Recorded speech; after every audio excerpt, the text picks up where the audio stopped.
Amables televidentes, tengan ustedes muy, pero muy buenos días. Estamos en el programa Sábado de Historia. Como cada sábado estamos llevando a cabo este programa y tenemos como invitado el día de hoy al maestro normalista Armando Hugo Ortiz Guerrero. Él viene con un tema muy importante a 20 años de distancia del Isteleón. Así es. Del Isteleón. Pero antes déjeme presentarle a nuestro invitado. Su nombre completo es Armando Hugo Ortiz Guerrero, es de aquí de Nuevo León, actualmente es coordinador de la Sala Museo Doctor Ángel Óscar Ulloa Gregory, no sé, de la Facultad de Medicina de la Universidad Autónoma de Nuevo León. Es profesor de enseñanza básica, egresado de la Normal Ingeniero Miguel F. Martínez. Y bueno, ha escrito varios libros, entre ellos Vida y Muerte en la Frontera, Fuera de Lugar, Eduardo Aguirre Pequeño, Memoria Tardía, y bueno, un sinfín de libros que luego hablaremos. También las inmemorables investigaciones históricas, crónicas sexagenarias y publicaciones del doctor José Eleuterio González. Le damos la bienvenida, maestro, a este programa Sábado de Historia. Está usted en su casa, bienvenido, y a nombre del ingeniero Leopoldo Espinosa Benavides y de Regio Vivo le damos a usted la más cordial bienvenida. Muy amable, buenos días a todos. Gracias, licenciado José del Real, por la invitación que tuvieron a bien ofrecerme para participar en este ciclo de programas. Estoy en la inteligencia de que es en mi calidad de miembro de la Sociedad Nuevo Leonesa de Sociedad, Geografía e Historia de Nuevo León. En esa calidad me invitaron y espero responder a las expectativas de esta invitación. Olvidamos decir algo muy importante. A nuestras espaldas está el logo de la Sociedad Nuevo Leonesa de Historia, Geografía y Estadística, de la que el maestro es consocio. Así es. Desde hace muchos años, ¿verdad? Y para entrar en materia, maestro, pues vamos a hablar precisamente del Isteleón desde su fundación hasta la fecha. Así es que, pues sin más preámbulos, maestro, comenzamos. Muy bien. Sí, con esta situación, sí voy a pedir al departamento técnico la primera diapositiva. Esta charla la titulé El caso Isteleón a 20 años de distancia, 1993-2013. De acuerdo a los antecedentes curriculares que mencionaste, pues yo soy profesor normalista y claro, trataré de abordar este tema de una manera como historiador. Me basé en un libro que publiqué en 1995 que se llama De Rojo y Negro, Isteleón 93. Y en otro libro que publiqué el año pasado, que son Crónicas Sexagenarias, de ahí tomé una crónica.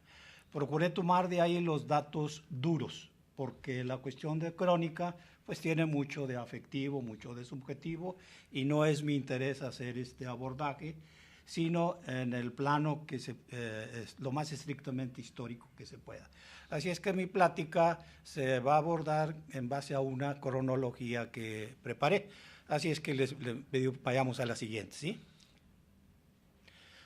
Muy bien, empecemos con una cronología de la movilización de los profesores en 1992.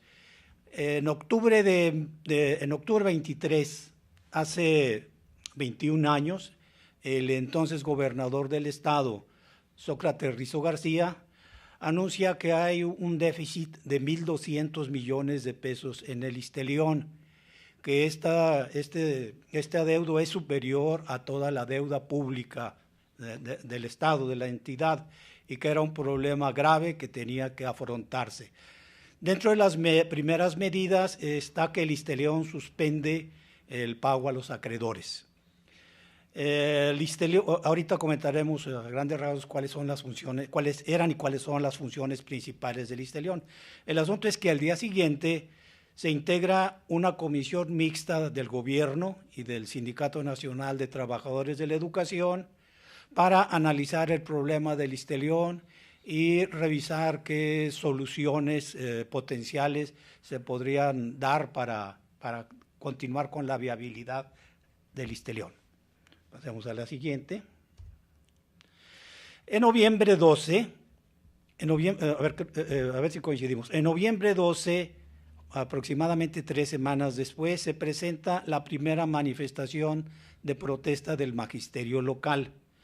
La encabeza Ricardo Salinas, que era entonces secretario general de la sección 50 del CENTE.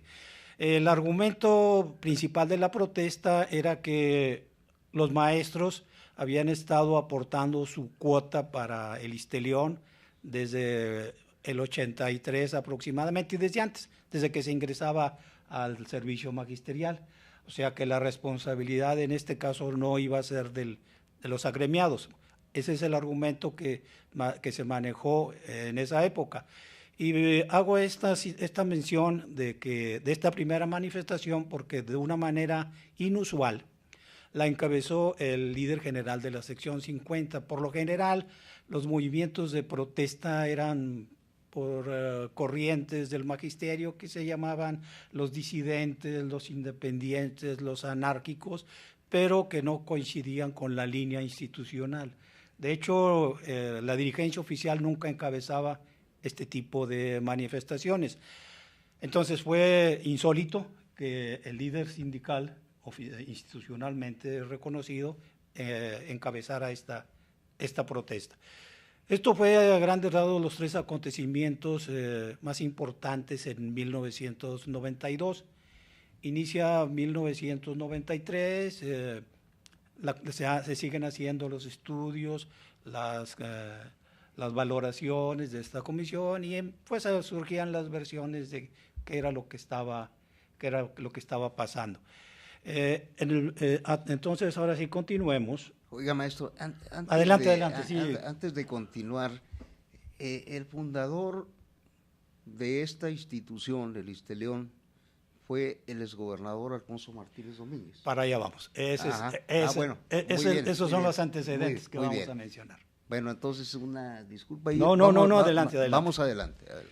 Entonces, como antecedentes tenemos así en el ámbito nacional que en 1943 nace el Instituto Mexicano del Seguro Social y sus prestaciones iniciales fueron servicio médico, pensiones, jubilaciones y seguro de vida. Esto es en 1943. Y si mal no recuerdo, en 1945, 1946, es cuando se instala en Nuevo León los primeros servicios médicos del Seguro Social. Fueron subrogados. Las primeras prestaciones de maternidad se hacían en el entonces Hospital Civil y se subrogaba algunas maternidades. Bueno, yo nací en 1947 y nací en una maternidad que estaba ya subrogada al seguro. Esto es en el ámbito nacional.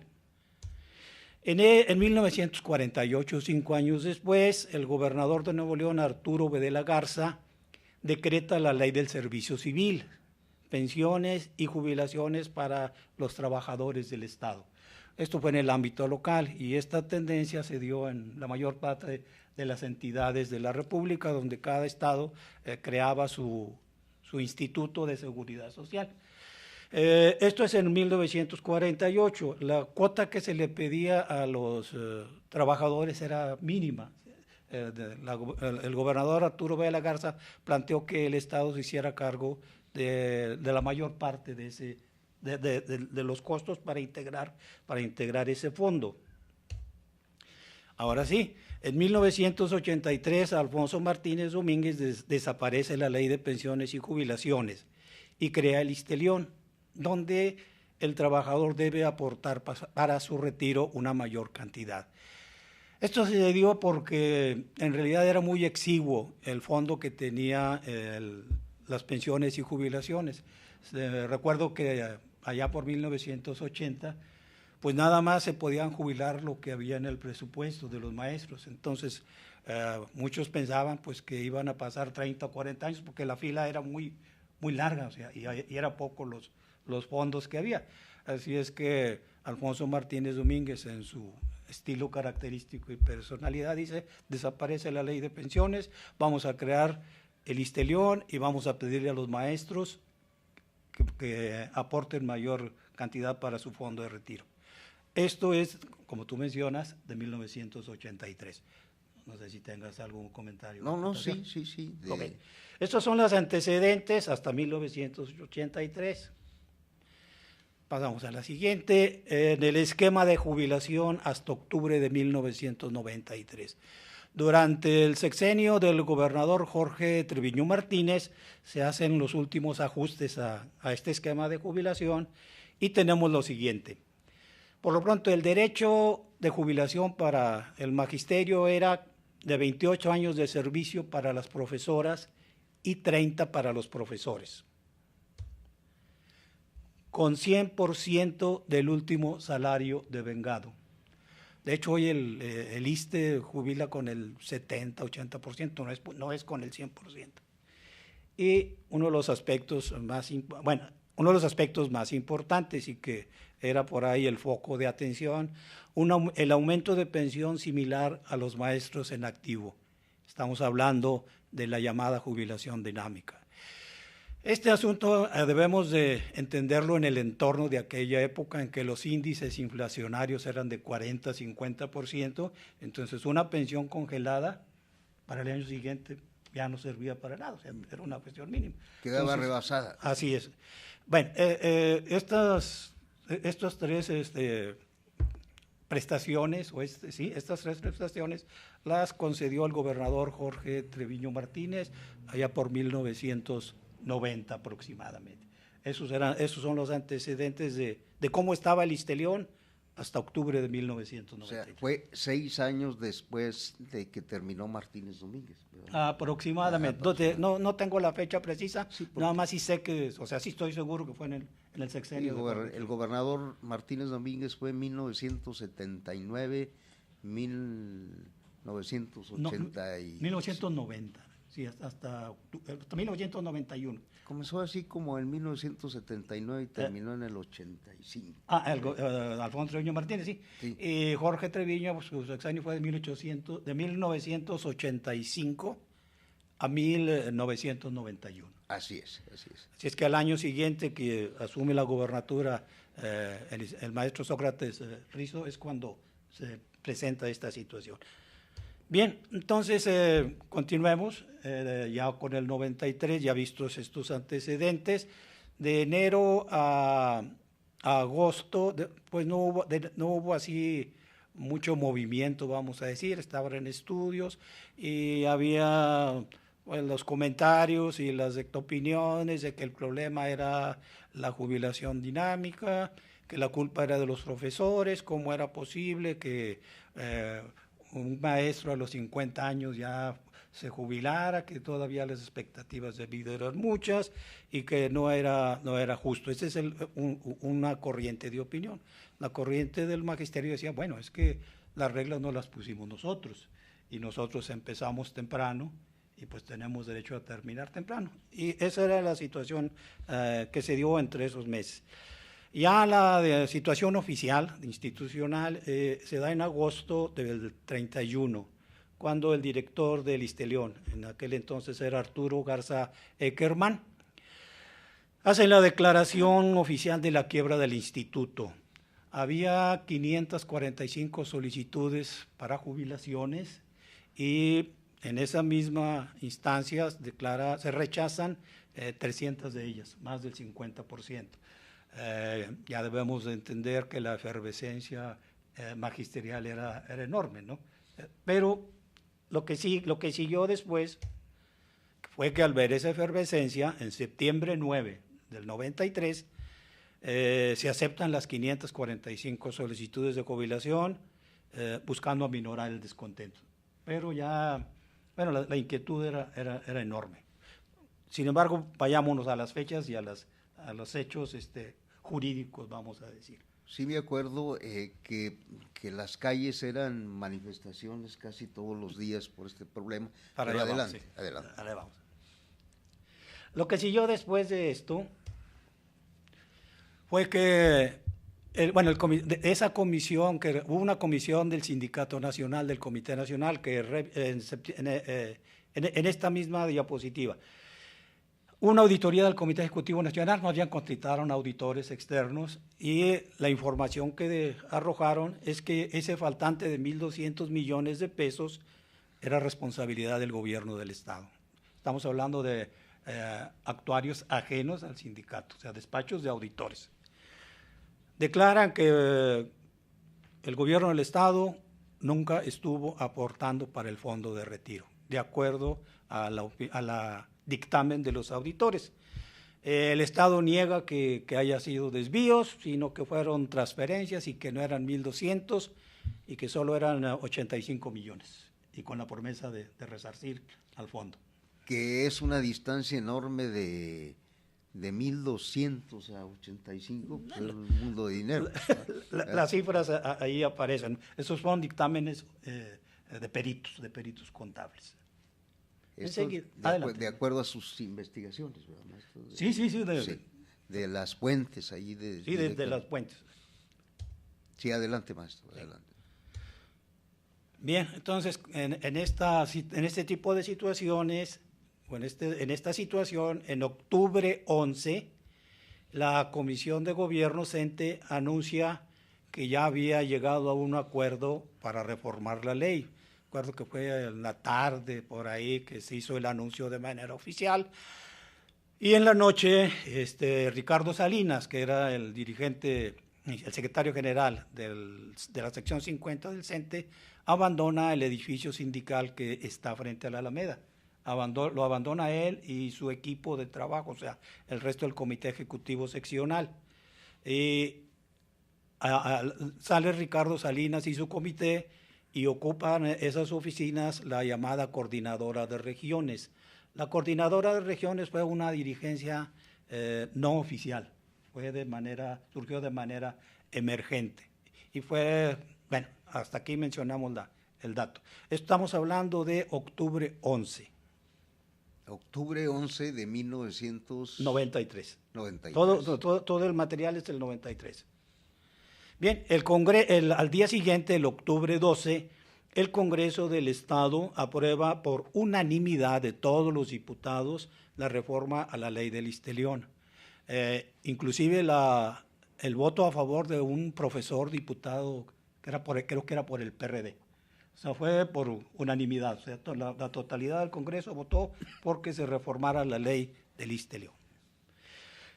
¿Cuáles fueron las situaciones? El esquema de jubilación desde el 12 de octubre de 1993 fue el siguiente: para los maestros en activo, el derecho para jubilarse se alargaba hasta los 40 años de trabajo, tanto hombres como mujeres.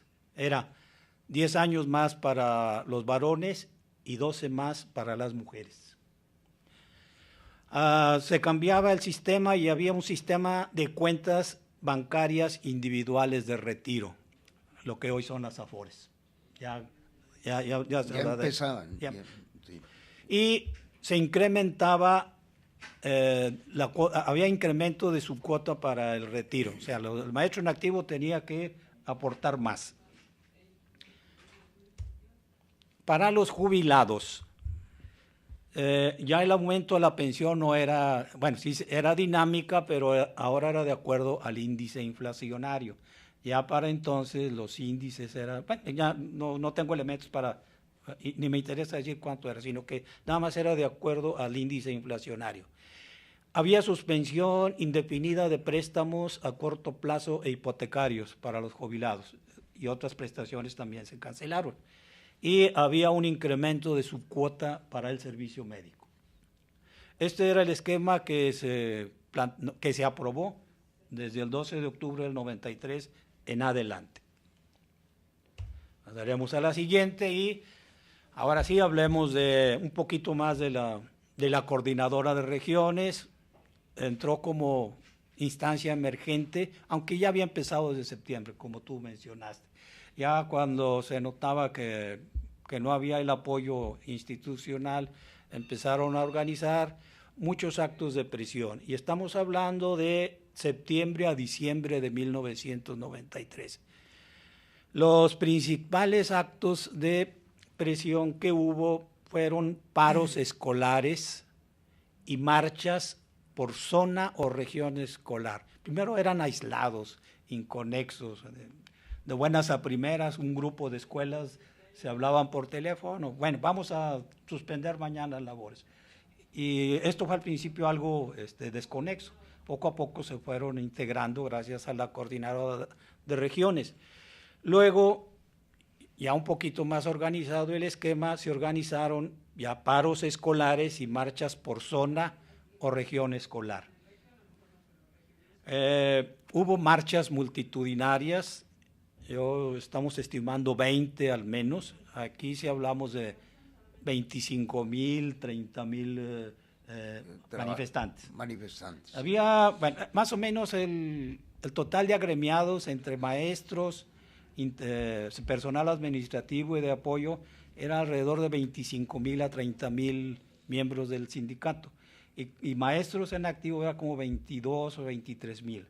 Claro, se contó el apoyo y el respaldo de los maestros correspondientes al sistema federal, porque esta situación era en particular para los maestros que estaban bajo el apoyo o trabajando para el gobierno del Estado de Nuevo León. Pero recibieron la solidaridad de las delegaciones de maestros federales. Acompañaban a los maestros estatales en las manifestaciones. Si en aquel tiempo eran 30,000, hoy son creo que 21 de una y 21 del otro. Sí, bueno, según leí, creo que ya ahora son más maestros integrados al sistema federal que al sistema estatal, pero sí mermó la proporción, vamos a decir.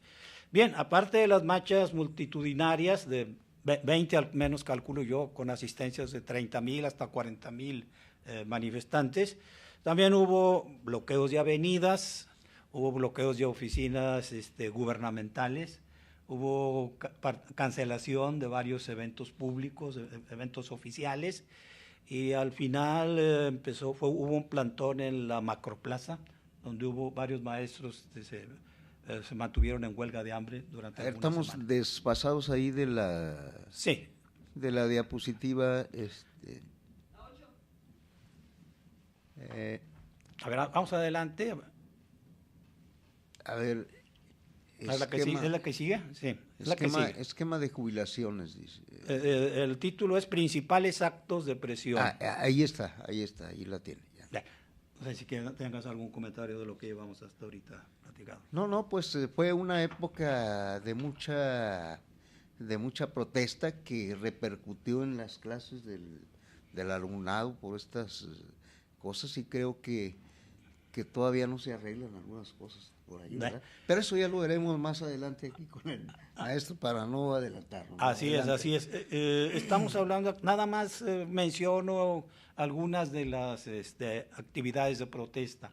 Claro que hubo otras muchas, puesto que los maestros, los normalistas, son muy ingeniosos por el trabajo que tienen, o sea, tienen que estar ideando actividades, motivaciones, entonces hubo mucha creatividad de los maestros de los niveles de preescolar, de primaria y secundaria. Estos son algunos de los acontecimientos que hubo.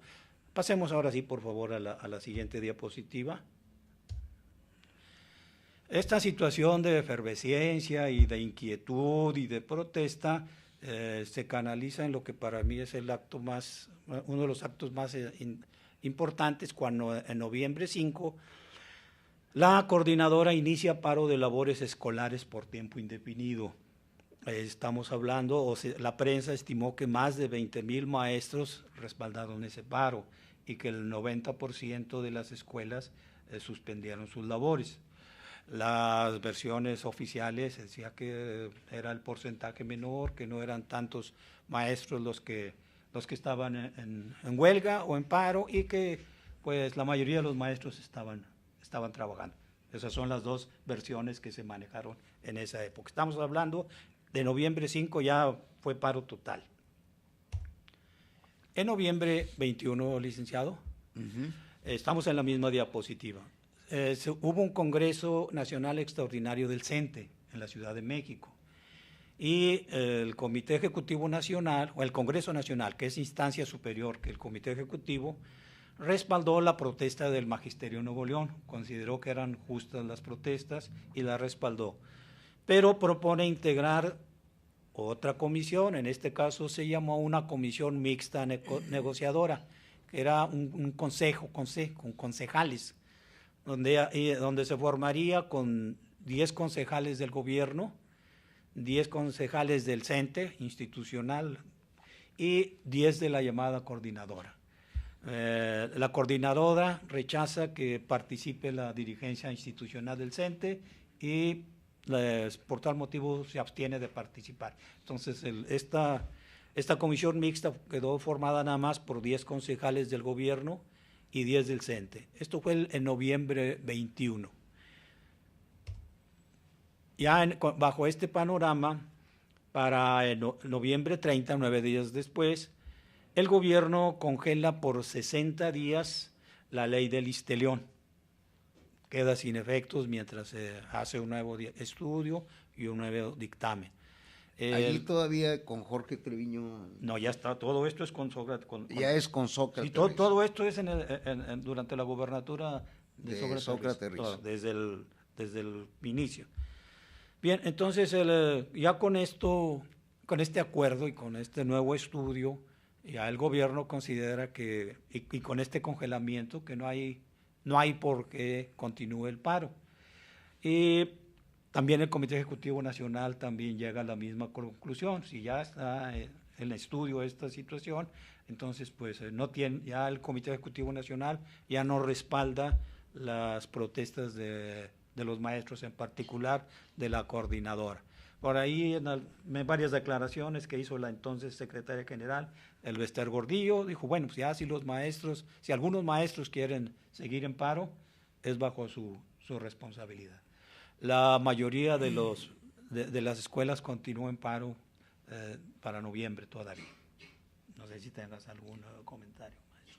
No, nomás para el público o para nuestros televidentes que nos están oyendo, quisiera preguntarle, maestro, ¿qué nos enseña esta historia del Isteleón hasta ahorita, hasta estos acontecimientos que vamos narrando? Bueno, que ya en 20 años, a lo mejor es una distancia, son pocos años y son muchos, pero sí arroja una perspectiva de que, a lo mejor, de hecho me estoy adelantando, de que el caso del Isteleón marca el inicio del eliminar algunas de las prestaciones del llamado estado de bienestar social. Es una de las conclusiones que planteo más adelante. Y la otra que el fondo de pensiones, los fondos de pensiones y jubilaciones es algo muy, muy vital para todos los trabajadores. Y pues esas serían algunas conclusiones previas que yo... Pero estas son enseñanzas para no caer en el futuro en errores similares, ¿verdad? Bueno, pues claro, la intención de la historia es precisamente que se vuelva a repetir y tropezar con la misma piedra. Con la misma piedra. Adelante, maestro, continuamos con... Estamos en el mes de noviembre 30, reitero, el gobierno del Estado y el Comité Ejecutivo Nacional del CENTE, pues consideran que al no haber ya, que al estar congelada la ley, pues hay que volver a la normalidad, y si no, es bajo la responsabilidad de cada maestro. Era bajo la responsabilidad de cada maestro. Y en el mes de noviembre, si nos pasamos a la siguiente, en la fecha de diciembre 10, para diciembre 10, la Secretaría de Educación había hecho una intensa difusión para comentar que los maestros debían de acercarse a las oficinas de pagaduría o a las instancias respectivas para firmar un acta donde se comprometían a regresar a las labores o no se les pagaba aguinaldo. Se había estado manejando desde los primeros días de diciembre. Dentro de la cuestión anecdótica, que no quiero meterme mucho, repito, como dije en principio, pero se trató de canalizar esta situación, de tratar de que los maestros volvieran a la escuela por intermedio de los directores y los inspectores. Y les pidieron que levantaran actas de los maestros que no estaban asistiendo a clases, y sucedió que en una de esas tantas reuniones se revelaron los inspectores y los directores, y pues dijeron que ellos también estaban afectados con esta ley y que no iban a obedecer. Y lo que sucedió fue que se formó una coordinadora de inspectores y profesores. Entonces ya tuvo que intervenir directamente la Secretaría de Educación, porque no contaba con el respaldo de los mandos intermedios, los mandos administrativos, estamos hablando.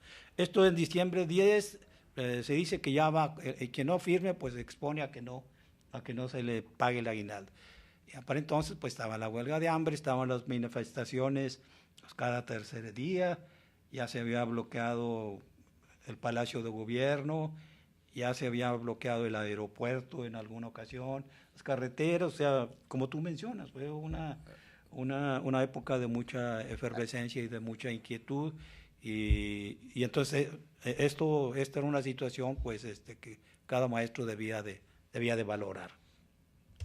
De acuerdo ya a sus fuentes, los maestros de Nuevo León, a diferencia de Oaxaca y otros estados de la República, son de los más responsables, ¿no? Para cumplir con sus labores. Así es. Bueno, yo estuve en el sistema estatal del magisterio de 1963 a 1996, y en realidad nunca hubo así mucha efervescencia por integrarse a los movimientos políticos magisteriales del centro de la República. La coordinadora pues está desde 1980 aproximadamente, pero en el sur de la República pues es otra historia y otro universo, y no tengo elementos para valorarlo. Pero sí, en Nuevo León pues que no se habían presentado huelgas ni protestas así en el ámbito masivo desde el 73 que yo entré al sistema activo, y dentro de los elementos que recuperé de años anteriores, pues allá por la época de 1934, 35, fue cuando hubo una huelga de profesores. Creo que en aquel entonces era uno de los líderes el maestro Humberto Ramos Lozano, pero era época muy reciente. O sea, el magisterio contemporáneo, como tú mencionas, no era muy proclive a suspender las labores. Y de hecho, en el mismo 93, bueno, me meto otra vez la cuestión subjetiva y testimonial, porque a mí me tocó vivirla, ¿no? Yo era director en aquel entonces de una secundaria nocturna, en octubre de 1993, y pues algunos maestros ya en noviembre decían, bueno, ya queremos regresar a trabajar, ya con quien sea, como sea y lo que sea, ya lo que queremos es volver a trabajar. Dentro de los mismos, en los demás, y supe de pues tensiones familiares, tensiones con parejas, porque pues la maestra... Sí, traen problemas, ¿verdad? Sí, hubo una serie de repercusiones en el ámbito afectivo y personal y familiar. De hecho, supe de algunos matrimonios que se disolvieron a causa de sus problemas. Y hubo otros maestros que después necesitaron apoyo psicológico, porque fueron semanas de mucha presión y mucha tensión, y pues debemos entender que para muchos maestros y para cualquiera, ¿no? Estabas con la situación de que tenías 28, 29 años de servicio, y ya estabas con la expectativa de que en un año o dos ya te ibas a jubilarte, iba a cambiar tenías oportunidades de incursionar en otro ámbito, y luego de la noche a la mañana que te digan, oye, pues ya no tienen nada. Van a ser 10 años más. Bueno, yo creo que para cualquiera, no maestro, sino para cualquiera que tenga su plan su proyecto de vida, y que te digan lo vas a diferir 8 o 10 años, pues bueno, es una situación muy muy terrible, digo, para cualquier persona. Continuamos con la explicación. Esta situación, o sea, este plazo lo marcó la Secretaría de Educación, aumentó la efervescencia. En aquel tiempo, pues creo que se bloqueó la oficina de tesorería que está a un lado del Palacio de Gobierno, y ya iba más la situación más crítica. Así es que en diciembre 14, estamos en la anterior, ¿sí? En diciembre 14 se anuncia que se pagará el aguinaldo, esto ya lo anuncia el gobierno del Estado, que se pagará el aguinaldo a todos los profesores, hayan firmado o no. Ya con eso y de hecho se empiezan a pagar el aguinaldo. Luego, en ese mismo diciembre y por esas mismas fechas, en diciembre 16, la Comisión Mixta Negociadora anuncia que ya acordaron una propuesta para reformar la ley. Fundamentalmente, adelanto que la principal situación es que hubo una recuperación parcial de las prestaciones laborales. Ahora sí, pasemos a la diapositiva siguiente, que dice, con estas reformas de la ley en diciembre del 93 se elimina la retroactividad. Así es que, por lo pronto, para los jubilados, o sea, los que ya estaban jubilados, los maestros continúan bajo la ley anterior, salvo el aumento que será en base a la inflación anual y un aumento a las cuotas del servicio médico. Pero esto no lo incluyo porque pues, no era tan importante, sino que para los jubilados ya de facto, de oficio, quedan se quedan amparados con la ley anterior. No amparados, sino quedan como estaban, vamos a decir. Eso es para los maestros jubilados.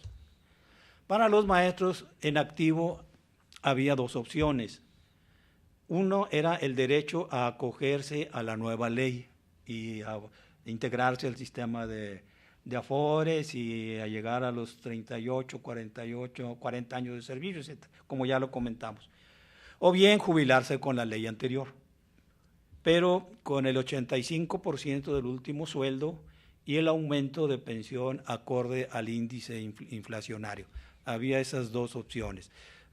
Con franqueza, creo que de los maestros que estaban en activos, nadie se acogió a la nueva ley. Y dudo, con todo respeto, que ni el mismo maestro Ricardo Salinas y su comité ejecutivo, que tanto defendieron esa nueva ley, se hayan acogido a ello. La mayoría se acogió al sistema anterior. Repito, era con el 85% del último sueldo y aumento de pensión acorde al índice inflacionario. Esto estamos hablando en diciembre, y en años posteriores, ya los maestros que se fueron jubilando, se tramitó un amparo contra ese 85%, y después de algunos años el amparo procedió y se le reintegró a los maestros que se jubilaron en ese intervalo con el 100% del último salario devengado. Hubo algunos grupos que no procedió, pero por fallas técnicas en la cuestión judicial, pero la gran mayoría se acogió a eso y recuperó ese aspecto. Repito entonces, en mi opinión, la principal ganancia o la situación principal es que se eliminó la retroactividad, que es uno de los principios, creo que del artículo 14, ¿verdad? Que ninguna ley puede aplicarse en sentido retroactivo, y pues, en el aspecto laboral, pues que no se pueden vulnerar los derechos laborales ya adquiridos. No sé si tengas alguno. No, y yo creo que llevamos un ritmo bien de toda la cronología desde que inició este Instituto de Seguridad Social para los Trabajadores, y hemos ido viendo la problemática, y bueno, pues todo indica, maestro, que cuando nos pegan en el bolsillo, cuando nos pegan en el asunto de la salud, pues se desatan este tipo de problemas que eran de agitación política, no lo podemos negar, en las calles todos los días, ¿verdad? Y entonces le decíamos a usted que la historia nos enseña cómo evitar problemas en el futuro parecidos a los que estamos comentando, ¿verdad? Así es. Adelante, maestro. Muy bien. Esto fue ya en diciembre, así que pasamos a la siguiente, que dice, en enero de 1994 se reanudan las labores escolares, ya, o sea, ya después de que hay ese acuerdo, ya después de esas propuestas, el Congreso la acepta inmediatamente, hace dispensa de trámites y ya se aprueba la nueva ley. Ya entonces viene el intervalo del periodo vacacional. Algunas escuelas y algunas regiones se habían comprometido a recuperar la parte de las clases perdidas en el periodo de vacaciones, y algunas escuelas lo hicieron, otras escuelas dijeron, bueno, vacaciones son vacaciones. El gobierno del estado dijo también, vacaciones son vacaciones y no hay permiso y no autorizamos que haya clases en el periodo vacacional. Ricardo Salinas y su equipo recuperan el edificio sindical del CENTE, ya la coordinadora se disuelve, se disolvió, vamos a decir, por inanición, no hubo así una disolución formal de la coordinadora, porque de hecho nunca nació de manera formal. Esto fue en enero del 94 y vamos a decir que ahí concluye lo que es el movimiento del Listeleón en 1993. Debemos de recordar también que hubo situación en el contexto nacional.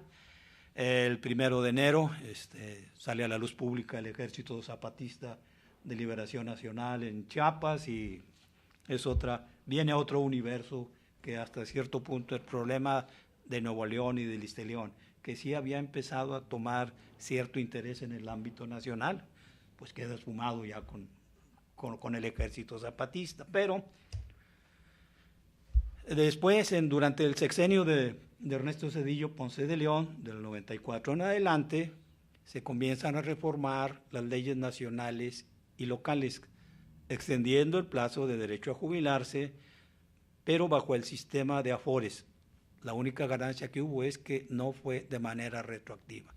Más adelante, si mal no recuerdo, fueron los trabajadores del seguro. Primero fueron todos los agremiados del IMSS. Fueron todos los agremiados del ISSSTE, los derechohabientes. Después los del Listeleón, los del ISSSTE federal, luego los electricistas, luego todos los institutos locales también empezaron a transformar este sistema y todos quedan bajo el sistema de afores, repito, con la salvedad de que solo es para los miembros de nuevo ingreso. Maestro, se nos ha ido la primera hora. ¿Qué le parece si hacemos una pausa? Cómo no, con todo gusto, licenciado.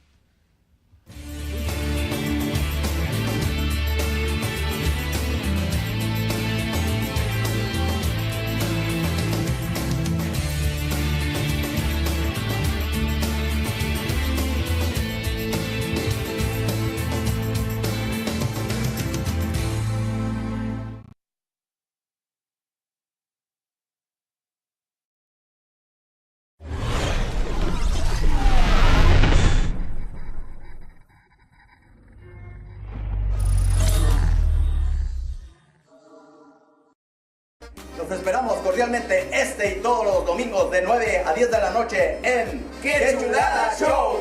Donde habrá sketch, las secciones de la licuadora, mi oficio es, y muchas cosas más. 9 a 10 de la noche, ¡Qué Chulada Show! Con el Golden y sus compas. Claro, aquí en regiovivo.com.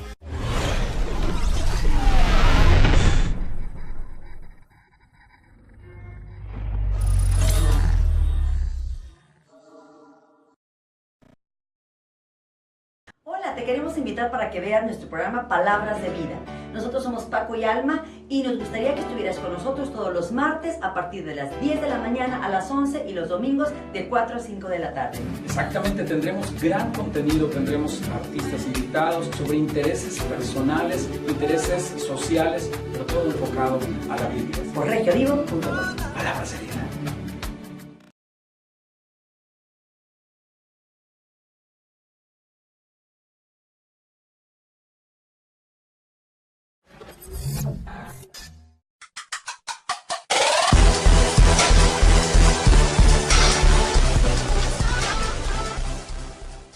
Mírala, compadre, ella es La que me enredó con su belleza, parecía una buena mujer. Los espero platicando con el Pato Zambrano todos los miércoles, de 9 a 10 de la noche. Lo que nadie te va a decir, los números, las cifras, los datos, las notas que todo mundo esconde, las notas que cuestan y nadie saca. El Pato Zambrano te las va a dar. No te lo pierdas, todos los miércoles de 9 a 10 de la noche, platicando con el Pato Zambrano. Regiovivo.com, regiovivo.com, regiovivo.com, regiovivo.com.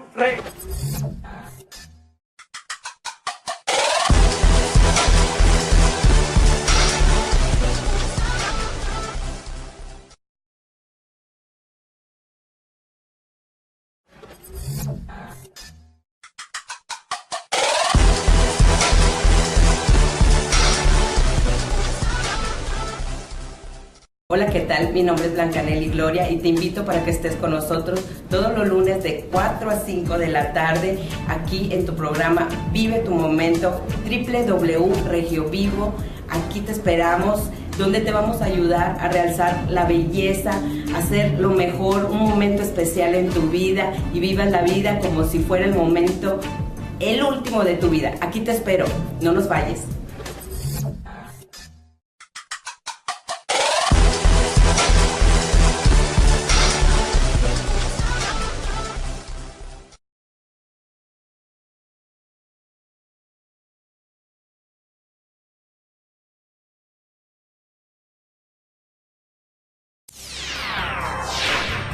Hola, mi nombre es Eva Vargas, Catherine González y Juárez, y te invitamos a que juntos volemos por el mundo.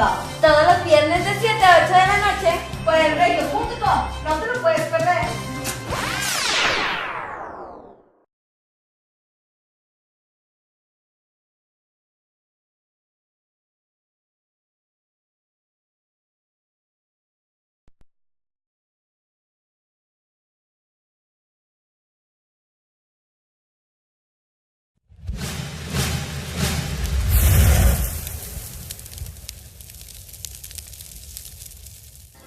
No se pierda Sábado de Historia. Hablamos de la Revolución Mexicana, de los parajes secretos que hay en Nuevo León, de la independencia de Francisco Villa, de todos los héroes nacionales. Todos los sábados de 11 a 1 de la tarde. Conducido por su servidor José del Real.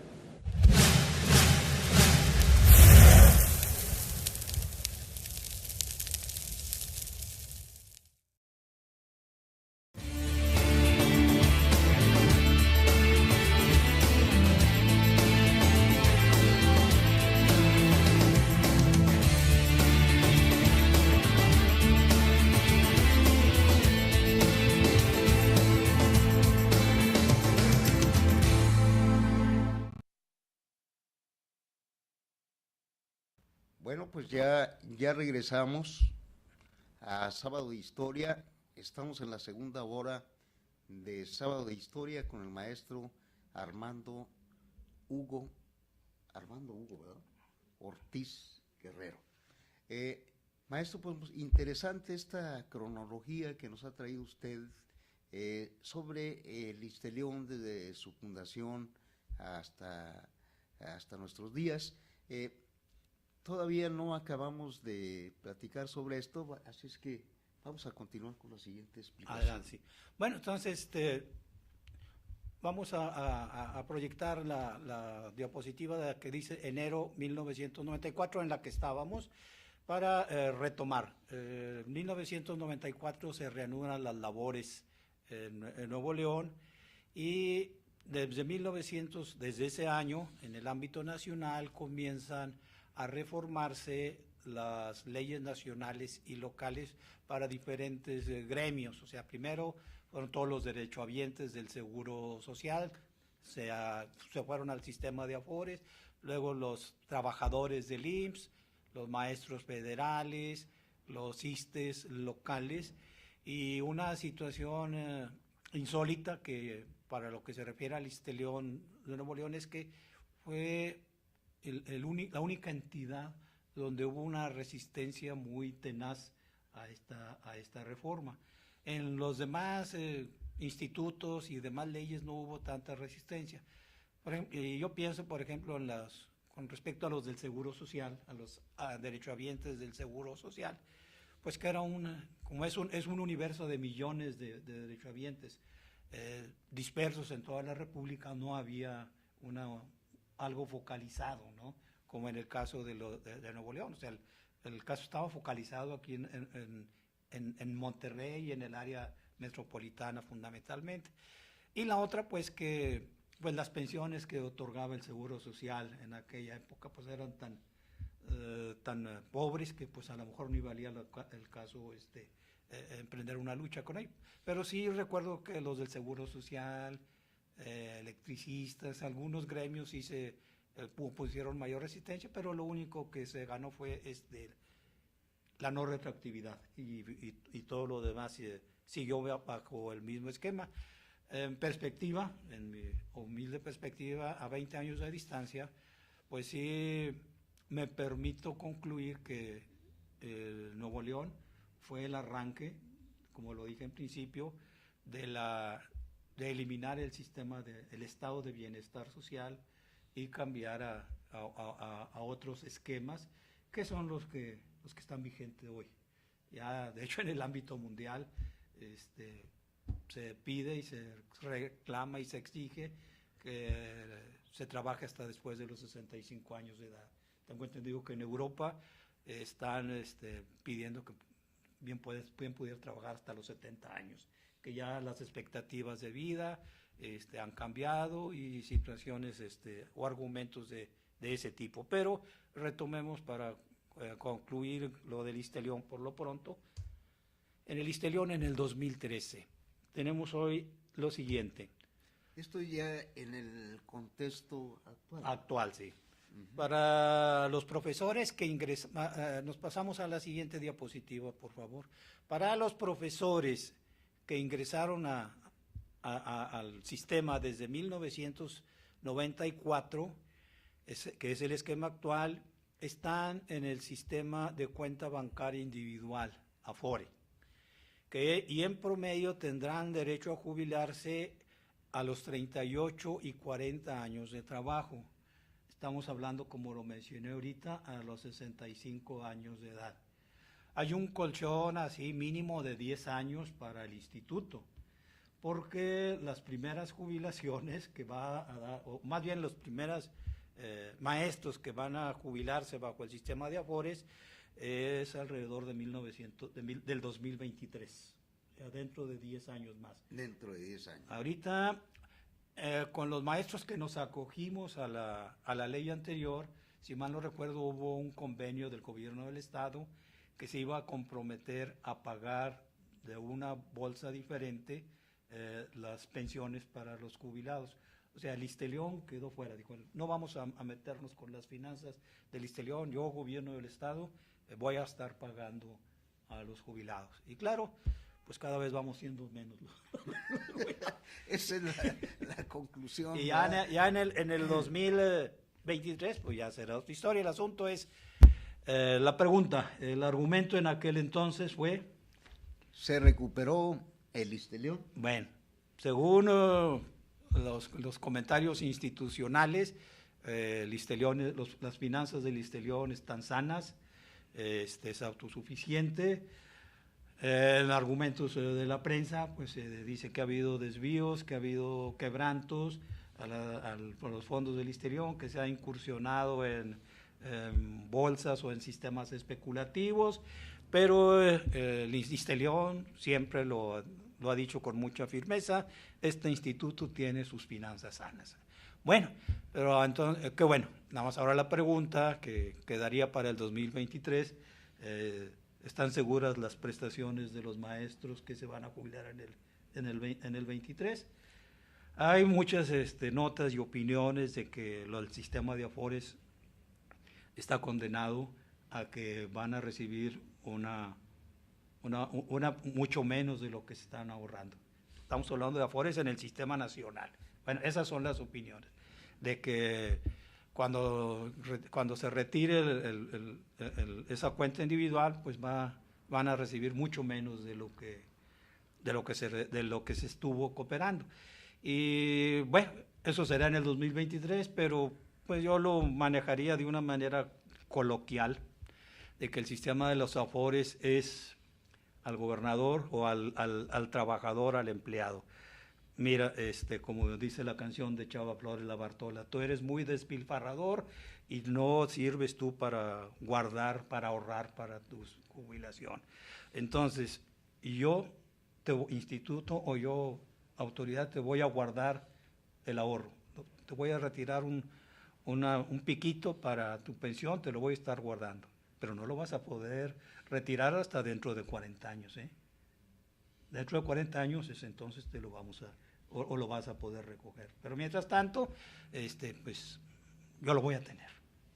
O sea, queda ahí establecido, aunque vengan otros gobernadores, ese dinero ahí va a estar, ¿verdad? Sí, sí.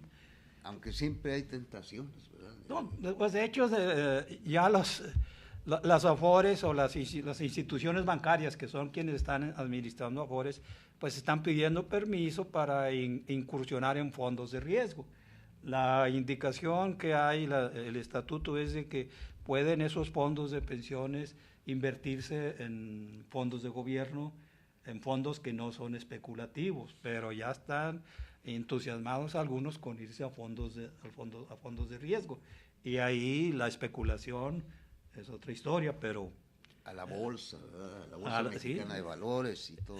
Pero bueno, al menos por lo que se refiere al ISSSTELEON y para los maestros, pues de aquí al 23, pues ya veremos a ver qué historias van a pasar.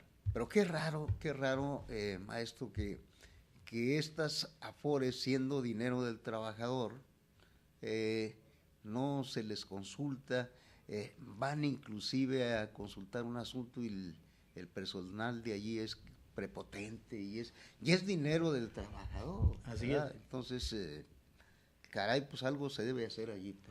Bueno, de hecho sí se estipula que el trabajador tiene derecho a préstamos parciales de su cuenta de retiro.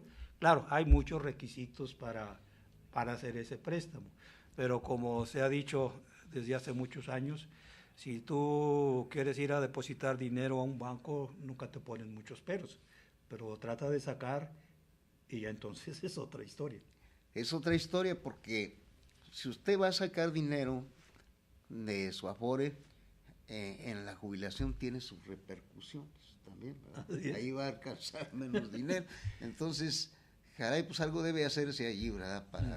Porque se supone que estas afores pues son para cuando el trabajador no tiene chamba, ¿verdad? Cuando tiene al fondo de desempleo. Alguna necesidad, ¿verdad? Pero bueno, pues sí, licenciado, te reitero, esto ya es una valoración actual, que ya mi interés en esta charla que tuviste a bien invitarme fue pues abordar el aspecto histórico de lo que pasó hace 20 años, como tú bien mencionas. Ahí hicimos un repaso de cómo nació el sistema de prestaciones sociales desde 1948 en Nuevo León, de el ISSSTELEON que crea Martínez Domínguez, de la reforma del gobernador Jorge Treviño Martínez con la jubilación dinámica y de la reforma a la ley del ISSSTELEON del 93, que es el esquema que actualmente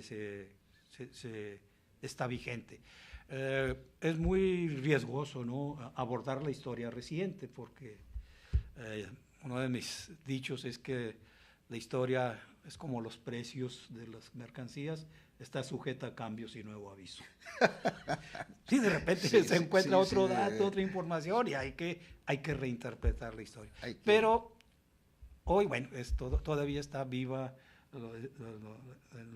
muchos de los protagonistas, de quienes fueron partícipes, y es mejor quedarnos, al menos yo en mi papel, asumiendo el papel de historiador, decido quedarme hasta el 93 en lo que fue esas movilizaciones. Lo que me llama mucho la atención de esta charla que hemos tenido, maestro, es que los maestros que defendieron esa ley, terminaron no acogiéndose a ella. Caso curioso, ¿verdad? Caso curioso ahí que haya sucedido esto. Hemos terminado ya con esto. Con las diapositivas nos quedamos con esa portada, digo, para seguir platicando, si no ya... Llegaríamos ya a unas conclusiones finales. Bueno, todavía podemos, si gustas, charlar sobre algunas cuestiones anecdóticas, subjetivas ahí, ya como crónicas, ya no, a lo mejor no tanto como una información dura, sino como un punto de vista. Este fue una cronología, una crónica del caso Istelión, desde que se fundó en 1993 hasta el 2013. Ahora vamos al aspecto anecdótico, ¿verdad? Que está en este libro de rojo y negro, escrito por el maestro Armando Hugo Ortiz Guerrero, ¿verdad? Vamos a escuchar algunas de esas anécdotas para que a lo mejor mucha gente no conoce estas historias y a lo mejor este libro hasta está agotado, ¿verdad? Está agotado, sí, este libro de rojo y negro lo presentamos en 1995 y ahorita fue edición única, ahorita está agotado, pero en algún momento tal vez haga yo las gestiones para conseguir una reimpresión. ¿Quién se lo editó, maestro? Lo editó, pues fue prácticamente edición de autor con unos amigos, fue de editorial Graficosas, ya una editorial ya desapareció, estuvo a cargo de Alejandro García Luis, fue de la colección de grafógrafos editores. En agosto del 95 y el crédito es el de David Alejandro García Luis. De rojo y negro lo llamé porque hubo uno de los cánticos que era con la música de Pacas de Aquilo, decía, qué chulas se ven mis maestras vestidas de rojo y negro. Estamos hablando de hace 20 años, de hecho muchos de los que participamos, bueno, yo no participé arriba, vamos a decir, asumí el papel de cronista, de estar recopilando testimonios, pero de hecho la mayoría de quienes participaron en esta situación, en estas movilizaciones, pues ya están jubilados, ya son 20 años, ya la mayoría tenían 20, 25 años, entonces esto ya es historia, insisto en esto, y para las nuevas generaciones, bueno, pues es su boleto de ellos, ¿no? Y son sus problemas y sabrán cómo afrontarlos. La generación de esa época, bueno, pues trató de resolverlo a como pudo, y creo que si les preguntamos a algunas de esas maestras, oiga, usted anduvo en eso y anduvo ahí bloqueando aeropuertos y anduvo enfrentándose ahí a los granaderos y a los policías. Ay, van a decir, no me recuerde el pasado. No me recuerde. No me toquen ese vals, ¿verdad? Como luego dice. No, yo creo que la mayoría de quienes participaron en eso, en ese movimiento de resistencia, creo que pues con satisfacción y con ufanamente, sí, van a decir, nosotros tratamos de defender hasta donde pudimos lo que creíamos y lo que consideramos que era nuestro. Y como tú mencionaste ahorita, sí hubo esa insistencia siempre de trabajar. El maestro de Nuevo León, pues y de hecho yo creo que todos somos escueleros. Los que están formados, ahora sí, me cuelgo la etiqueta en las normales, o sea, el profe normalista es escuelero, ¿no? Si no está trabajando, si no está con sus muchachos, con sus alumnos, se siente inquieto, y de hecho, pues se han dado casos de algunos maestros que toda su vida no han sido más que profesores de banco o directores, y que se jubilan y a los 2 años, como se dice, dan el viejazo.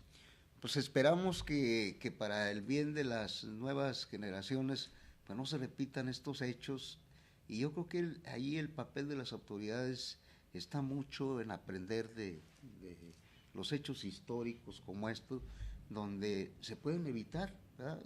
Muchos problemas, como dice usted, para no volver a tropezar con la misma piedra. Tenemos el teléfono abierto aquí en el estudio, el 8244-1221. Si hay alguna pregunta que le quieran hacer al maestro, él con toda seguridad que se las va a contestar. Y vamos a continuar platicando ahora los aspectos anecdóticos de esta cronología. Así es. Que los hubo. Sí, ¿verdad? sí, bastante, ¿no? Entonces, ¿qué tal si nos lee alguna parte Sí, importante?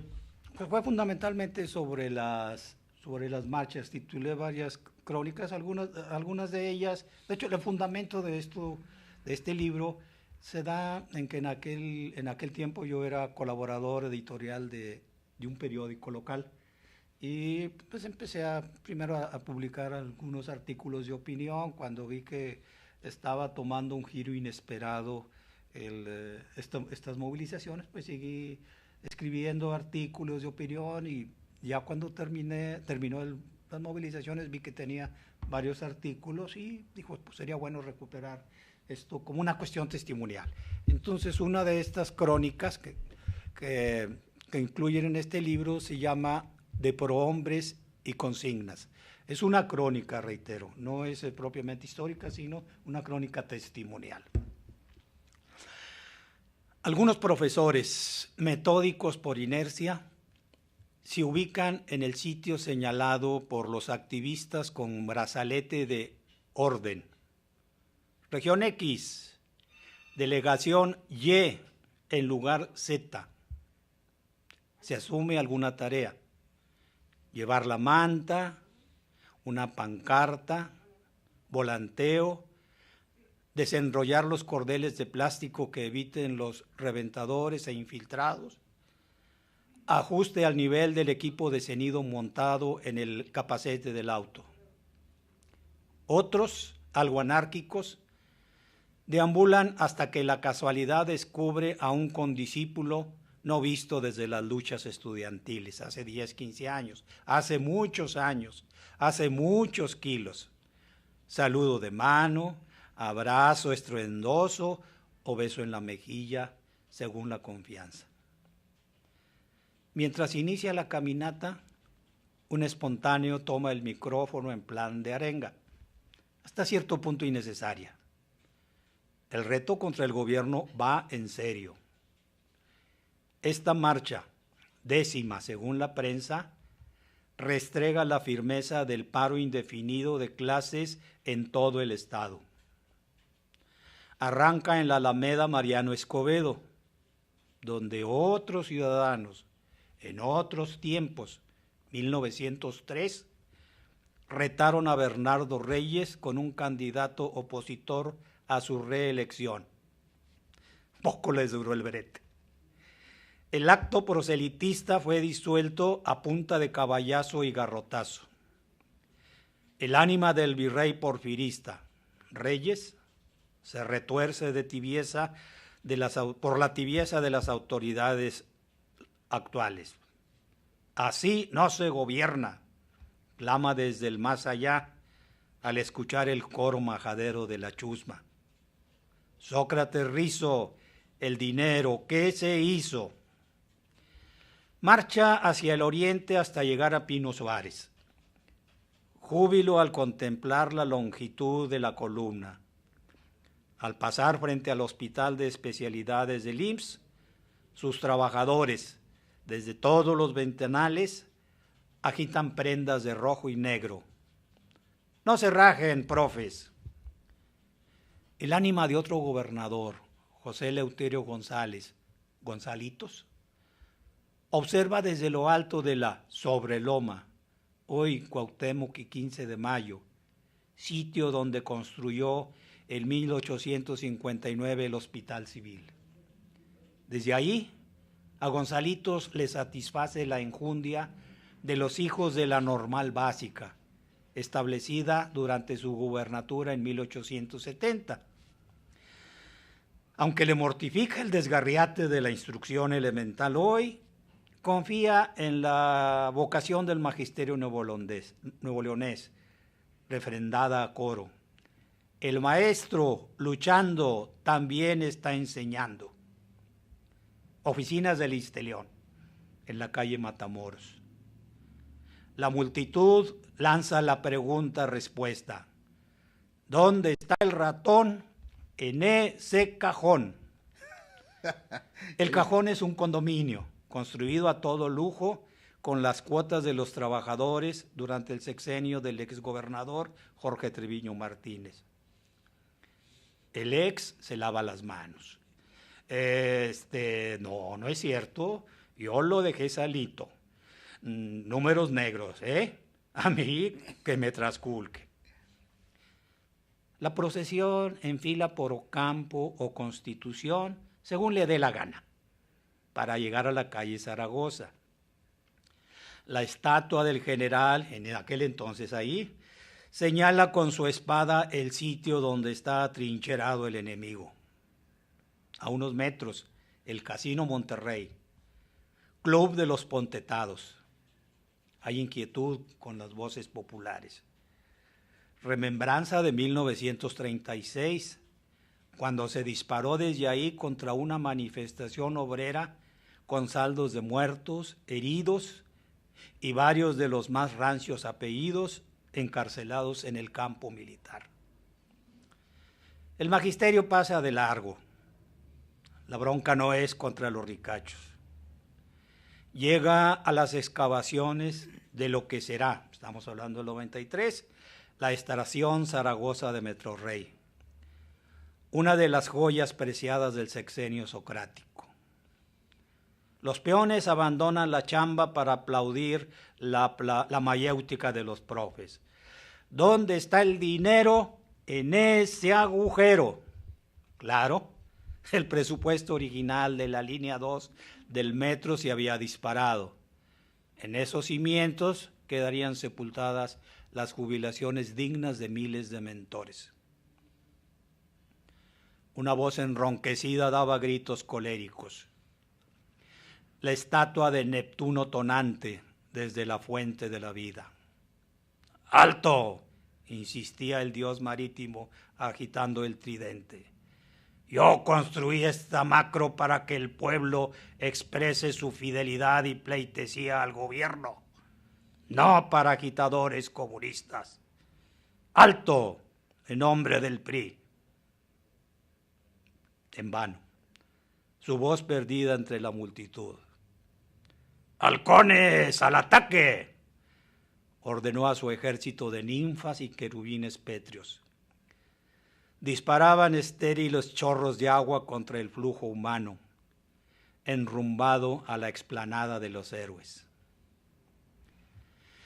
La plasta de concreto de la explanada se iba colmando con las multitudes que salían, no solo por la calle Zaragoza, también por su paralela Zuazua.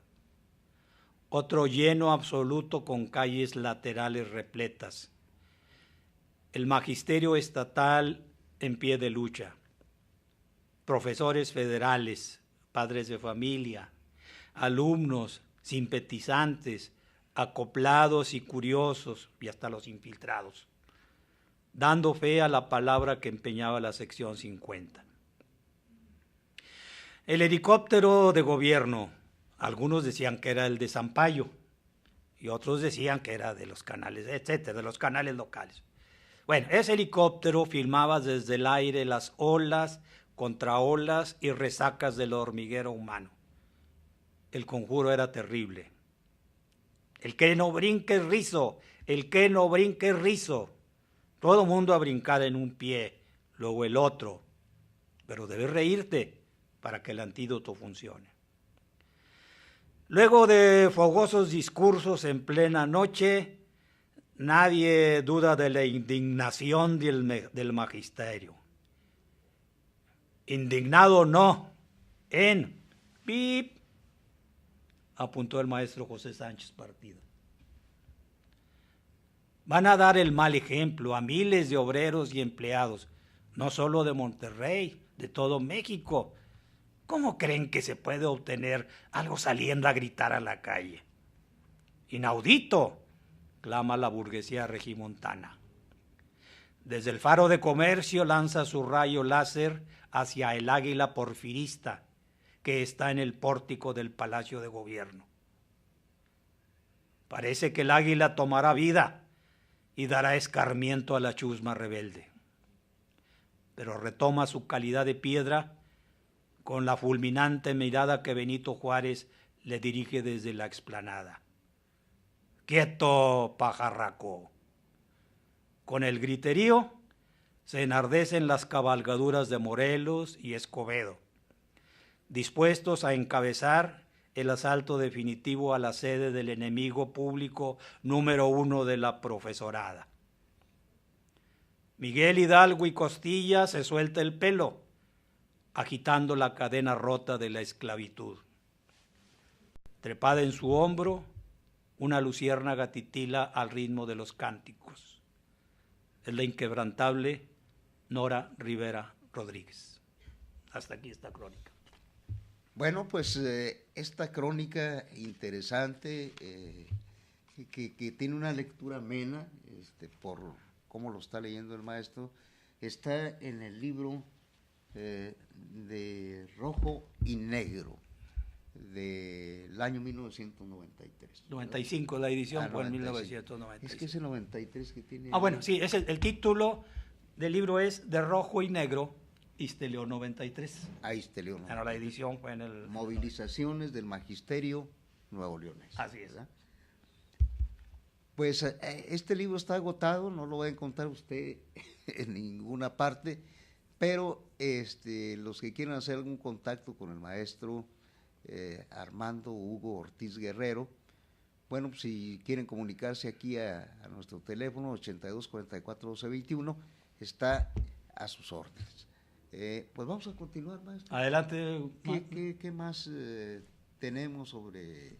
Pues no sé si tuvieras tú alguna inquietud, alguna pregunta sobre este tema de los maestros y de la historia de los maestros. Bueno, maestro, hemos platicado sobre las movilizaciones, sobre las manifestaciones, pero no sé si su libro abarque el sistema de cómo opera ya médicamente hablando este organismo.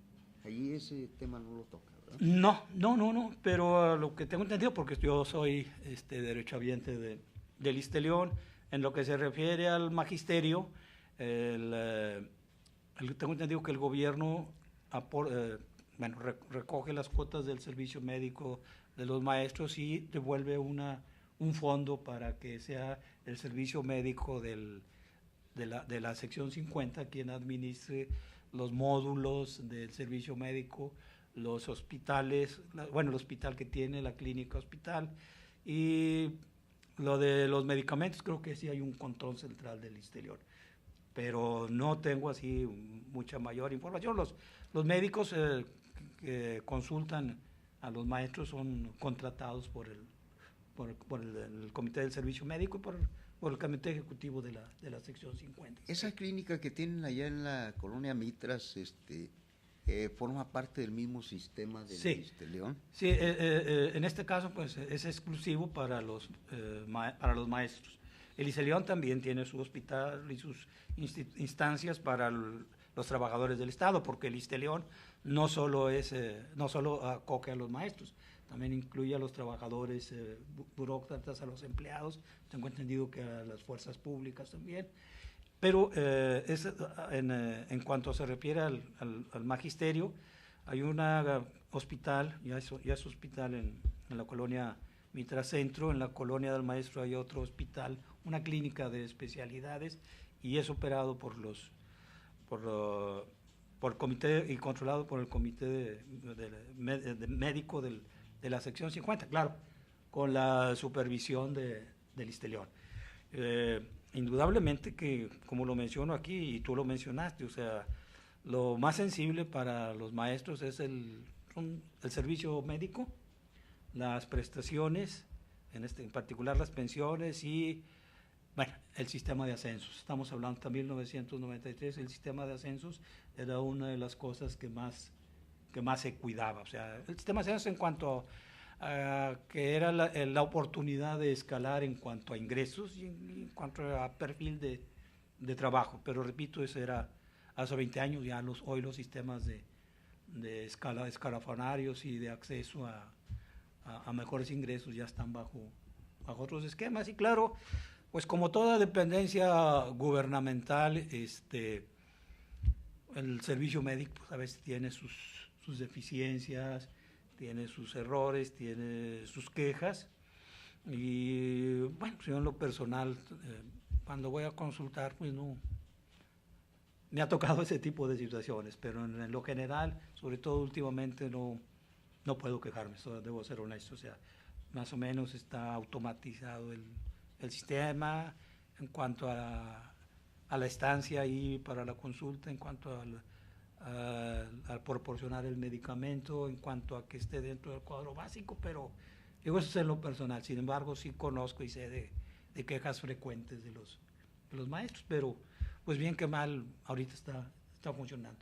Por eso mencioné ahorita, o concluí mi plática con decir, bueno, pues creo que como está la información, las finanzas del ISSSTE se recuperaron y hasta ahí. Ya lo de las o sea, valió la pena entonces todo ese movimiento, ¿verdad? Sí, es que fue una movilización tan insólita y tan tremenda, ¿no? Que los funcionarios gubernamentales tuvieron mucho cuidado en lo que organizaban y en cómo manejaban. De hecho, pues también para los líderes sindicales, ¿no? O sea, para todo el mundo, vamos a decir, pararon las antenas, se pusieron las pilas. Y claro, ya con sus diferentes concepciones ideológicas y políticas, pero las prestaciones sociales ya sabían y saben que hay que cuidarlos, ¿no? Oiga, maestro, entre las repercusiones que hubo por estos movimientos, hubo maestros golpeados, asediados, de qué vivían, cómo... Digo, porque debe haber sido una época en la que no se recibía dinero. Bueno, sí, es que la resistencia no era, o sea, el costo no era de gratis, o sea, enfrentarse a al lo que aparato se decía, del Estado. no solo al gobierno, sino a la opinión pública, entre comillas, no era de gratis. O sea, hubo como mencioné ahorita, hubo muchas presiones familiares, personales, ¿no? De maestros que toda su vida pues, habían sido escueleros, que su universo era ir de la escuela a su casa y de repente pues, que se veían obligados a andar en la calle, a andar haciendo actividades insólitas, o sea, como maestras de preescolar, en lugar de estar con los niños en el kinder, pues andar encabezando con el micrófono, encabezando porras y reparteando y volanteando, o sea, no era de gratis, o sea, fue una presión familiar. En algunos casos sí llegó a puntos extremos, estuvo a punto de darse situaciones de violencia, pero pues también lo comento aquí en el libro en plan de especulación, sin tener elementos de certeza, pero sí por lo que vi, pues que había la intención de las autoridades de evitar violentar la situación de los profesores mientras no rebasaran ciertos límites. O sea, no hubo una orden de la autoridad de que agredieran a los maestros en las manifestaciones, sino nada más deténlos, y por aquí lo menciono. Hubo varias manifestaciones que se quedó la gente toda la noche, en la madrugada. Ya durante varias semanas era usual que se quedaran los maestros haciendo guardia ahí frente al palacio. Ya estaban los policías haciendo guardia y hasta crearon amistades. Y me acuerdo que una maestra dijo, no hombre, pues es que en la casa me dicen que están preocupadas, que por qué me ando haciendo aquí en la madrugada, en la noche, aquí en el palacio, me vaya a pasar algo. Ya les dije, no se apuren, si los policías nos están cuidando, a nosotros también. Ese tipo de anécdotas se dio, por eso... Sí, o sea, también, una convivencia ya allí entre policías. Sí, muchos ya se conocían, ¿no?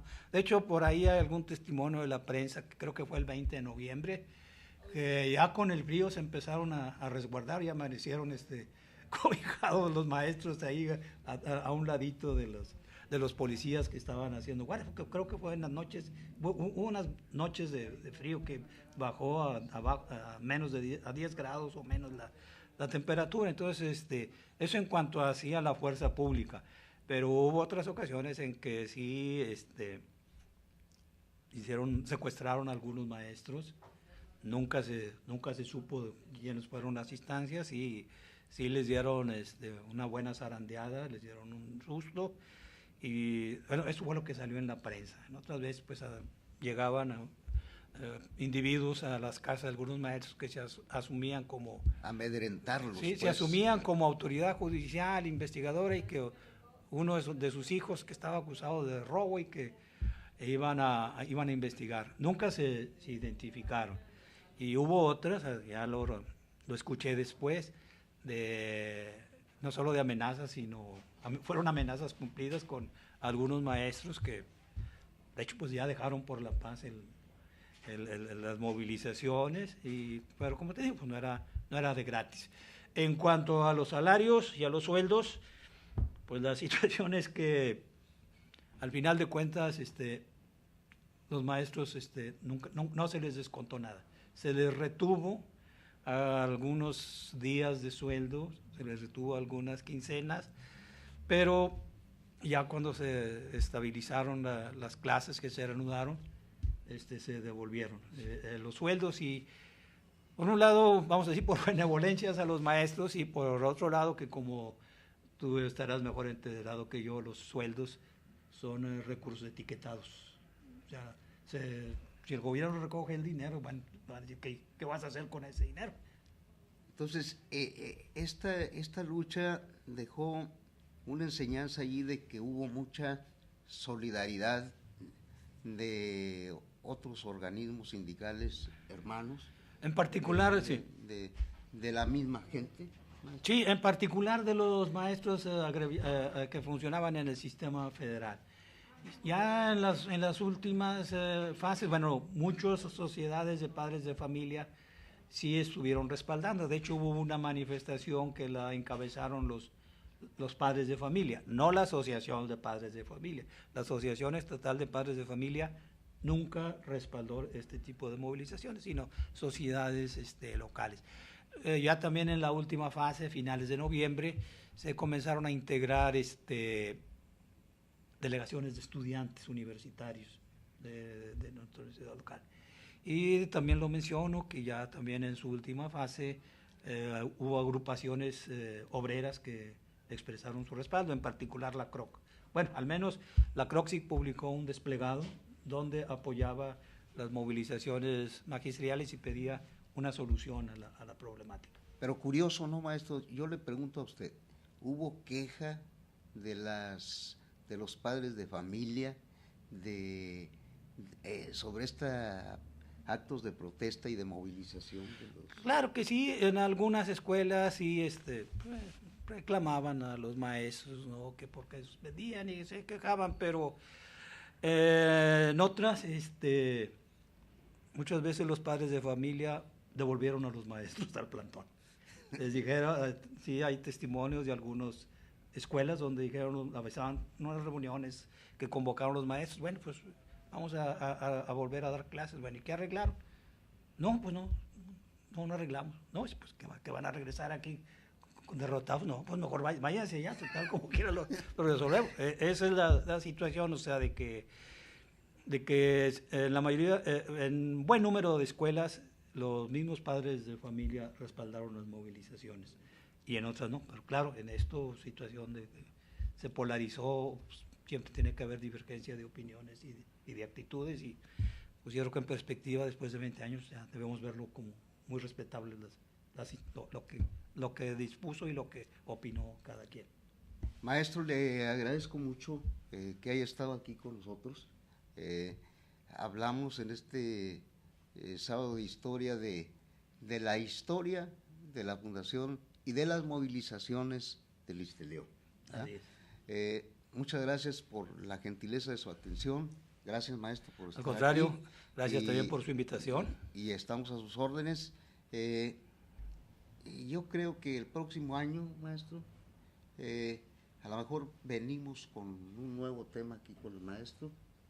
No sé si hay muchos temas de los que hablan los historiadores, y entonces pues el próximo año nos vemos o antes Okay, Separamos gracias, por ahí el abrazo. retomo con gusto tu invitación, aunque digo también debo de comentarte que cuando recibí la invitación fue por instancias de la Sociedad Norogonesa de Historia y bueno, pues vamos a hablar por tanto de algo interesante que poco se ha tocado, pero como te dije, hoy vine en este plan, pero recuerdo que también ahorita en este momento yo soy coordinador del Museo de Historia de la Facultad de Medicina y pues hay muchos temas interesantes sobre ahí podemos hablar sobre la historia de la medicina. Este año pues nos invitaron a participar en varios foros, en varias instancias para comentar sobre el bicentenario de José Eleuterio González, que él nació en el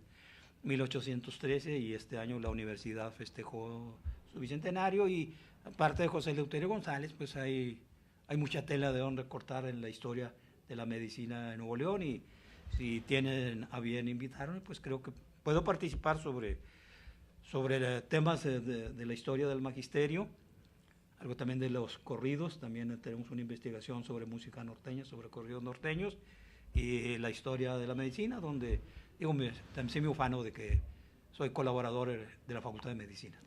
Queda abierta la invitación, porque todavía faltan algunos consocios de la Sociedad Norogonesa de Historia, Geografía y Estadística que deben de venir.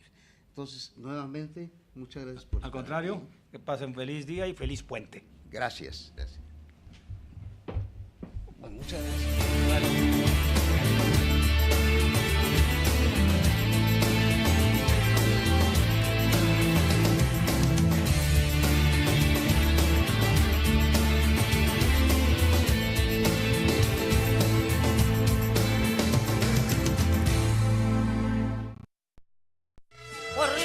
Dan su vida de verdad, Valentina y Jesús y tal, donde quiera otra vez resurgirán, ni la delita morirá, peleando al lado de su Juan.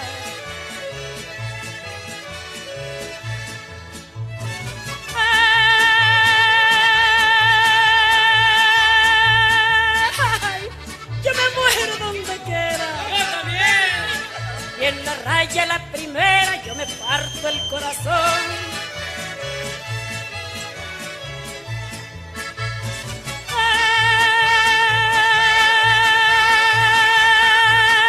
Ay, yo me muero de a veras. Si me echan un lazo, respondo a balazo. Si me echan un grito, en medio de osito. Y allá en la trinchera, allá donde quieras, me muero de veras. Por mi pabellón.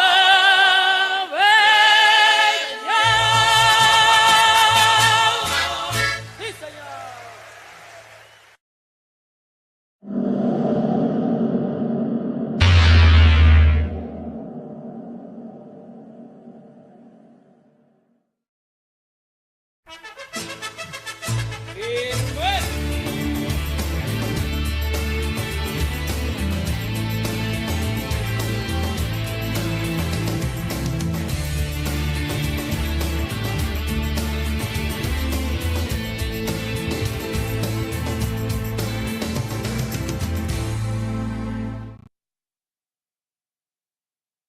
Pues nos han prestado aquí en el programa Sábado de Historia un pedacito para entrevistar al presidente de la Cámara de las Artes Gráficas de Nuevo León, el ingeniero José Antonio Chávez. José Antonio Chávez, bienvenido a este programa de Regio Vivo.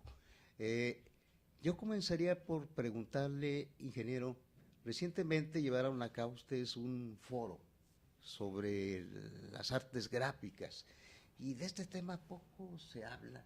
¿Qué trataron allí? ¿Qué abordaron? Claro que sí, don Pepe, realmente es un placer estar con usted esta tarde, compartir este espacio con sus televidentes, a los cuales mandamos un cordial saludo de la industria de la comunicación gráfica.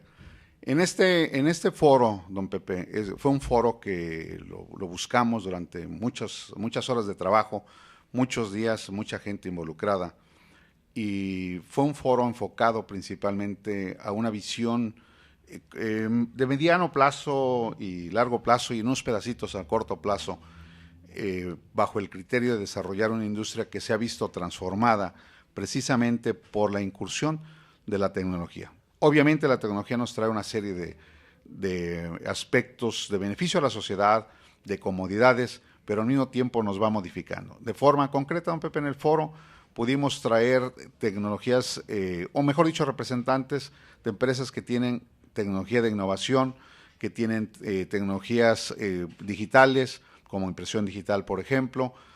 Trajimos algunos proveedores de facturación electrónica, gente que nos vino a demostrar que el mundo de las artes gráficas sufre una transformación, sufre una adecuación a la sociedad, pero por supuesto que va a tener, su campo de acción va a tener su participación en la sociedad de la cual conformamos hoy este hermoso país. El futuro de las artes gráficas, ¿qué nos puede decir ahí? Yo creo que dentro del aspecto de las artes gráficas, el concepto original de ponerle el título de artes gráficas como tal, bueno, tenía una connotación de hacer un proceso artesanal de alguna manera. Si recordamos la primera imprenta que nos deja como herencia el señor Gutenberg, pues tiene todo el aspecto manual, tiene todo el aspecto del trabajo fuerte, una prensa mecánica, en fin. Y por algunas circunstancias se quedó como industria de artes gráficas. Hoy en día diríamos que es una industria de la comunicación gráfica. Al igual que otros segmentos de la industria, va a tener que adecuarse, va a tener que tener su propio campo de acción, y obviamente que parte de las nuevas tecnologías le van a sustraer un pedazo de lo que antes hacíamos de manera mecánica o análoga. La producción de libros, revistas. Hoy en día podemos leer una revista o en la computadora, una tablet, pero siempre va a conservar la parte que esta sociedad demanda de un producto impreso. Las artes gráficas siempre están relacionadas con el individuo desde su nacimiento hasta que muere. Allí nos explica cómo está esta... Sí, yo creo que inherente a nuestra presencia en este mundo, desde que nacemos en nuestra sociedad, desde que nacemos nos acompaña un documento que es un acta de nacimiento. Bueno, pues en ese acta de nacimiento hay un proceso de impresión con campos vacíos que nos permiten asentar los datos propios de la persona. A través de nuestra vida como tal, don Pepe, nos vamos educando con materiales, o nos educamos con materiales impresos. Hoy en día ya interactuamos con equipos digitales o con equipos que tienen multimedia, pero en su momento la gran mayoría de la gente de nuestro país nos educamos con procesos análogos, es decir, teníamos libros impresos, libretas, en fin. Entonces, a través de nuestra vida educativa, siempre nos acompaña, siempre nos llevó a través de ella productos impresos de una industria, que es la industria de la impresión, la industria de artes gráficas. Cuando termina nuestro paso por esta vida, bueno, pues nos vamos finalmente con un acta de defunción, que igualmente es un documento impreso donde el sistema mexicano da fe o da hecho de que ya no pertenecemos a este mundo, que somos parte ya de la historia, y es un acta de defunción. Entonces, a través de toda nuestra vida nos acompaña un proceso de artes gráficas o un proceso de productos impresos. Ingeniero, hay muchas empresas familiares dedicadas a las artes gráficas que quizás no estén afiliados a la Cámara de Artes Gráficas. ¿Qué llamado les haría a usted? Mira, don Pepe, a nivel nacional no tenemos una información fidedigna de la cantidad de empresas grandes, medianas, pequeñas y micros que están asentadas, y no lo tenemos porque a partir del 94 dejó de ser obligatoria la participación o la pertenencia a una Cámara de Artes Gráficas. Hoy en día en el estado de Nuevo León estimamos más de 2.000, 2.500 posiblemente empresas pequeñitas, medianas y grandes, y pues muchas de ellas definitivamente no se acercan a la Cámara porque siempre hay aquella incertidumbre o aquel cuestionamiento: ¿qué me va a dar la Cámara por yo pertenecer a ella? Es igual como si nos paráramos en un predio, en un campo abierto y dijéramos: ¿qué nos va a dar esta tierra? ¿Qué nos va a dar este campo si ve, no tiene nada? Bueno, precisamente ahí es donde tenemos que ubicar qué es el desarrollo y el crecimiento de la vinculación con la gente que se acerque para poner horas de trabajo, proyectos, ideas, conceptos de crecimiento y desarrollo. Pues el tiempo se nos ha terminado. Vamos a invitarlo en otra ocasión, pero muchas gracias por estar aquí. No, don Pepe, al contrario, es un placer acompañarlo y es un placer estar con usted. Gracias a usted. Muchas gracias. Gracias.